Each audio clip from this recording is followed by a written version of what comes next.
बच्चों ये बिंदु ए है और ये बिंदु बी है। इस पे लगने वाला बल F है। इन दोनों बिंदुओं के बीच की दूरी R है। राइट है? क्या ये बात समझ में आई? अब इसी पे हमें क्या करना है बच्चों? वैद्युत क्षेत्र की तीव्रता ज्ञात करनी। क्या करनी है? अच्छा मुझे एक बात बताओ बच्चों कि इसमें दिशा दिखाई दे रही है क्या? क्या जा रही है? ये जा रही है, यह जा रही है, यह है।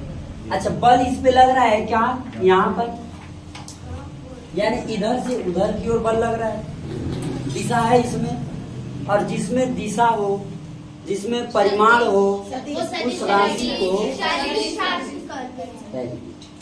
क्या कहते हैं? ठीक है भाई। जिसमें परिमाण और दिशा दोनों पाए जाए उसे क्या कहेंगे? सदिश राशि कहते। बिंदु ए और बिंदु बी के बीच की दूरी क्या है बच्चों? आर है। Any doubt? नहीं है ना? आपको मालूम है कि किसी परीक्षण आवेश को एक बिंदु से दूसरे बिंदु तक लाने में बल लगाना पड़ता है। क्या लगाना पड़ता है? बल लगाना पड़ता है।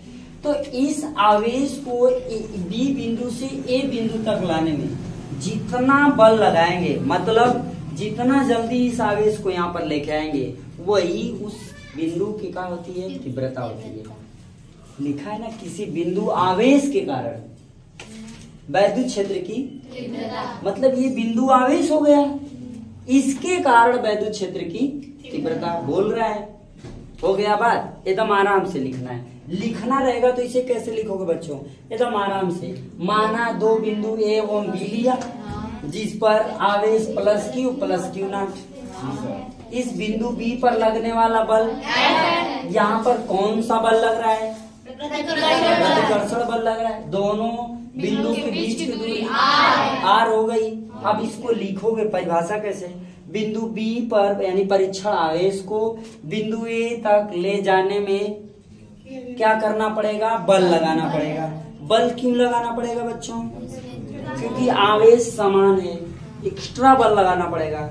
अगर आवेश समान नहीं होता तो बल लगाने की जरूरत नहीं पड़ती है। इसके क्षेत्र में आता है, इसको खींच लेता। आया समझ में बात? समझ आया बच्चों? अगर यहाँ पर आवेश विपरीत होता तो बल लगाने की जरूरत नहीं पड़ती, वो इसको तुरंत खींच लेता है, आकर्षित कर लेता है। लेकिन यहाँ पर दोनों प्लस प्लस है, तो इस परीक्षण आवेश यानी क्यू नॉट को, इस परीक्षण आवेश मतलब क्यू नॉट को बच्चों क्या किया जाए?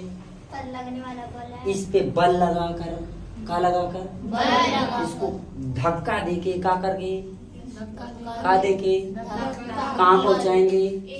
बिंदु ए तक पहुँचाएंगे। ओके, जब बिंदु ए पर आएगा बच्चों तो बल लगेगा कि ना लगेगा? तो किसी परीक्षण आवेश को बिंदु या अनंत से कहीं भी कर लो, किसी परीक्षण आवेश को क्षेत्र के अंदर लाने में लगा बल वैद्युत क्षेत्र कहलाता है। और इस बल को कितनी तेजी से लगाया जा रहा है, यह उसकी तीव्रता कहलाती है। राइट हुआ बात? किसी परीक्षण आवेश को, ठीक है, क्षेत्र के अंदर लाने में लगाया गया बल क्या कहलाएगा? वैद्युत क्षेत्र। और उस बल में कितनी तीव्रता है वो क्या कहलाएगा? वैद्युत क्षेत्र की तीव्रता। यह एक सदिश राशि है। कौन सी राशि है? इसलिए बच्चों इसे कैपिटल ई वेक्टर से प्रदर्शित करते हैं। इक्वल टू क्या हो जाएगा? Vector F by Q not. समझ में आया? क्योंकि बल भी एक सदिश राशि है। समझ में आ रहा है बच्चों? अब हमको कुछ नहीं करना है। अगर इसकी गणना करना होगा तो क्या करेंगे? ध्यान देना, अगर इसको भी वेक्टर कर लिया जाए क्योंकि उसी दिशा में खींच रहे हैं, तो बच्चों F इक्वल टू क्या हो जाएगा? बात को गौर से समझिएगा। F इक्वल टू क्या हो जाएगा? क्या हो जाएगा? ए वेक्टर में है तो हो जाएगा E इंटू क्या? Vector A into Q not vector. ऐसा अब देखो बच्चों, ये अनुदिश है। कौन दिश है? बिंदु ए के अनुदिश बिंदु बी है। जिस पर बल लगाया जा रहा है। क्या हो रहा है? बिंदु ए के अनुदिश बिंदु बी है, जिस पर क्या किया जा रहा है? बल हेलो क्या लगाया जा रहा है? बल। बहुत अच्छा। जब इसमें बल इसके अनुदिश लगाएंगे बच्चों तो कोण कौन सा बनेगा? 0 अंश का। कोण कौन सा बनेगा? 0 अंश। अच्छा ये बताओ, ये क्षैतिज है या ऊर्ध्वाधर है? क्षैतिज में कौन सा कोण होता है?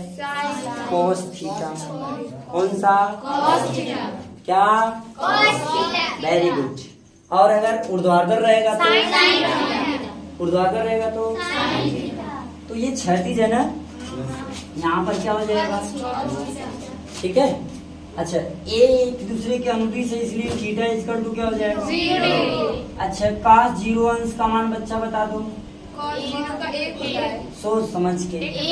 सही बात जी सर। अच्छा तो बच्चों यहाँ हम वेक्टर एफ वेक्टर अब तो हटा देंगे, जब कोण लगाते हैं तो वेक्टर को हटा देंगे। ठीक, तो एफ इक्वल टू बच्चों ई इंटू क्यू नॉट। अब ये क्या हो जाएगा? cos थीटा हो जाएगा। चले, थीटा की वैल्यू कितना? 0। तो बच्चों एफ इक्वल टू क्या हो जाएगा? ध्यान से समझना, ई इंटू क्यू नॉट ना, cos 0 अंश। और आपको मालूम है cos 0 अंश की वैल्यू क्या बच्चों? ये दिखाई दे रहा है बच्चों? दिखाई दे रहा है जी, वेरी गुड। आगे चले, F equal to E into क्या? Q naught. ये बच्चों हो गया आपका एक फार्मूला, एफ बराबर ई इंटू क्यू नॉट। तो हमारे प्यारे बच्चों हम लिख सकते हैं E equal to F by Q. Yes या नो? ये बात यहाँ तक आपको क्लियर हुआ? आपको नॉर्मली लिखना जो है वो क्लियर हो गया? आराम से बच्चों घर पे लिख लोगे। इसको आप आराम से देख लीजिएगा, हेडिंग डालिएगा और इसके बारे में जो लिखना है, माना वगैरह जो भी लिखना होता है। माना ए बी 2 बिंदु है जिसपे परीक्षण आवेश क्यू नॉट लिया गया। बिंदु ए के अनुदिश बिंदु बी पर एक क्या लग रहा है? बल एफ लग रहा है। दोनों बिंदु के बीच की दूरी आर हो तब वेक्टर ई इक्वल टू क्या? Vector F by vector Q not. ऐसे पूरा बकायदे आप लिख लोगे, फिर आगे ऐसे बढ़ेंगे। क्या बात क्लियर हुआ? समझ आया बच्चा? कोई समस्या? बढ़ा जाए, आगे बढ़े। काहे नर्वस हो? का बात? जो भी बात हो बच्चों बताओ, आप हमें बताएंगे तो हम उस हिसाब से आपको समझाएंगे, है ना। जो बात ना समझ में आए खुल के बोला करो। मैं बार बार कहता हूँ, यहाँ टेंशन लेने की जरूरत नहीं है कि कहाँ क्या है सर, समझ में नहीं आ रहा है। पूछेंगे तो सर जी डांटेंगे, ऐसी कोई बात नहीं। राइट, जो ना समझ में आए तुरंत बोलो। जी बिल्कुल, ये हो गया। ठीक है, अब देखो यहाँ पर आगे बढ़ेंगे क्या? कूलाम के नियम से, के नियम से, कूलाम के नियम से।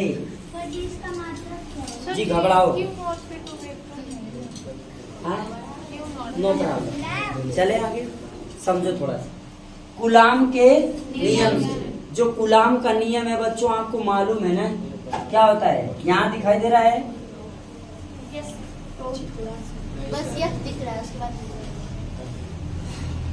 चलो नोट करो इतना पहले।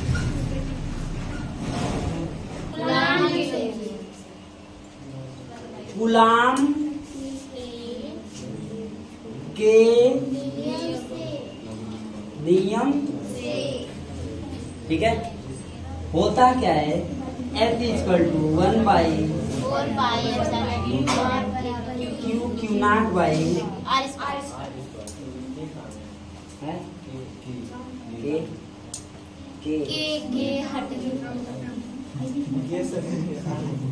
अरे बच्चा के की वैल्यू ये है। जब आप नियतांक में के को रखोगे तो के रख सकते हो, कोनो मतलब नहीं है। ठीक बच्चा, उसकी वैल्यू 1 होती है, बात खत्म। राइट है, वो रखा भी जा सकता है, नहीं भी रखा जा सकता। इस माध्यम को मानेंगे परावैद्युतांक तो के रख लोगे, कोई दिक्कत नहीं। इसीलिए आई बॉक्स बना था कि इस माध्यम को हम मान लेंगे परावैद्युतांक के, ठीक है। अब के की वैल्यू 1 होती है, उसे रखें या न रखें, नो प्रॉब्लम। समझ में आया बच्चा? आगे चले बच्चा लोग, परेशान नहीं ना, जो बात ना समझ में पूछ लिया करो, अच्छी बात है। चले अब चले, बोलो कहाँ जाता हूँ। देखो है इतना गंभीरता के साथ मत इसको देखो, बेचारा शर्मा जाएगा, इसको आएगा कहाँ ना, कंफ्यूज हो जाएगा। देखो 1 बराबर 1 क्या है, F बराबर 1/4 pi epsilon into Q not by, ठीक है। अब आगे चले, देखो सुनो बच्चों, ये F बराबर इतना हो गया और हमको मालूम है कि E बराबर F बाई क्यू नॉट है, राइट है बच्चों? क्या है, E बराबर F बाई क्यू नॉट, हमें मालूम है F की वैल्यू हो गई। मान लीजिए समीकरण नंबर 1, अब समीकरण 1 में क्या करें, F का मान क्या कर दे, समीकरण 1 में तो यही से रखा जाएगा। चलो यही लिखा जाए, समीकरण 1, समीकरण 1 में F का मान रखने पर रख दिया जाए, E बराबर लौकता है, ठीक है। E बराबर क्या हो जाएगा, F की वैल्यू ये पूरा जो F है ना, इसके जगह यहाँ क्या रखेंगे, ये पूरा रख लेंगे, ठीक है ना। हाँ बोलो भाई, हाँ ये बतिया सही है, क्योंकि हमको फार्मूला लाना इस रूप में, R के रूप में। हम R दूरी पे है ना, इतना दूरी से यहाँ लेके आ रहे हैं, तो गणना करेंगे तो हमें किस रूप में फार्मूला चाहिए, R का। लेकिन यहाँ formula E by F by Q not है, R कहीं है या ना, तो हम दूरी की गणना कैसे करेंगे, भाई ये गुलाम का नियम है, कल पढ़ी थी कि नहीं, तब कहा है क्या इसमें, अरे यही से कहला तनी ध्यान दे करा बचैया, तो तू लोग ध्यान ना देबा, खाली सुनबा आँख खोल के कान फाड़ के ना, सुना करो, सुनो मेरी बात इधर देखो, सुना करो और उसे समझा करो। अभी यहाँ पर क्या है, क्यू और क्या है, तो यहाँ दूसरा कैसे रखोगे, वो बच्चा कह रही है कैसे है, वो ये बोल, अरे सुनो यहाँ पर क्या है, क्यू और क्यू नॉट है ना, आप पढ़े हो ना, दो आवेशों के बीच लगने वाली क्या बल को एवं उन दोनों आवेशों के बीच की दूरी के वर्ग के व्युत्क्रमानुपाती आवेशों के समानुपाती होता है, पढ़े हो ना ये सब चीज, तो वही चीज तो बता रहे हैं यहाँ पर, समझो थोड़ा सा बच्चा, इसीलिए लिखे हैं कूलाम के नियम। हो गया, चले आओ, तो समीकरण 1 में F का मान, तो बच्चों समीकरण 1 ये है, ये F की वैल्यू यहाँ रखा जाएगा। अब चलें आगे, हेलो अरे आओ भाई, ए है हो जाएगा 1/4 pi epsilon into Q not, Q not बटे क्या, ये हो जाएगा। अब दोनों के बटे में क्या है, माने F का ये पूरा मान हो गया, बटे में क्यू है बच्चों, तो इसके बटे में क्या आ जाएगा, इसके पूरे के बटे में क्या आ जाएगा, क्यू नॉट आ जाएगा, इस पूरे के बटे में क्या आ जाएगा, समझ में आया, एनी डाउट? अब इसी को लेके चलते हैं आगे, ठीक है। अब ध्यान से एकदम समझो बच्चों, लग जाएगा अब यहाँ से, तो E equal to 1/4 pi epsilon not into बच्चों क्यू नॉट, ठीक है, क्यू ठीक है ना। उधर इधर से किसी को समस्या कोई है, आगे बढ़े अब चले बच्चा, क्यू नॉट बटे में बच्चों क्या है, R स्क्वायर, ध्यान देना ये क्यू है, इसके बटे में एक होता है, कोई भी हो उसके बटे में एक होता है, तो आप इसे गुणे का निशान लगाएंगे, 1/क्यू नॉट हो जाएगा, एक ऊपर चल जाएगा और क्यू नॉट नीचे आ जाएगा। हो गया, इतना समझ में आया सुधीर, अरे सुजीत समझ में आया इतना। अब इसको क्या करेंगे, ठीक है, E बराबर 1/4 pi epsilon not into Q बटे आर स्क्वायर।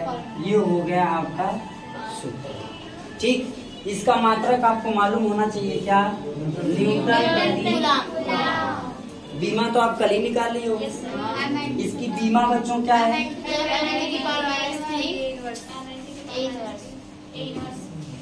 बाबू चमन, इसकी बीमा बताओ। एम एल टी पावर 3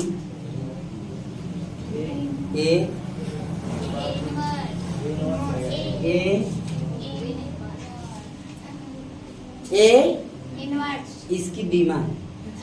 समझ में आया? क्लियर हुआ है? अब आराम से आप लोग इसको बच्चों नोट कर लो। ठीक है, कोई समस्या होगी तो बता दीजिएगा आप लोग शांति से।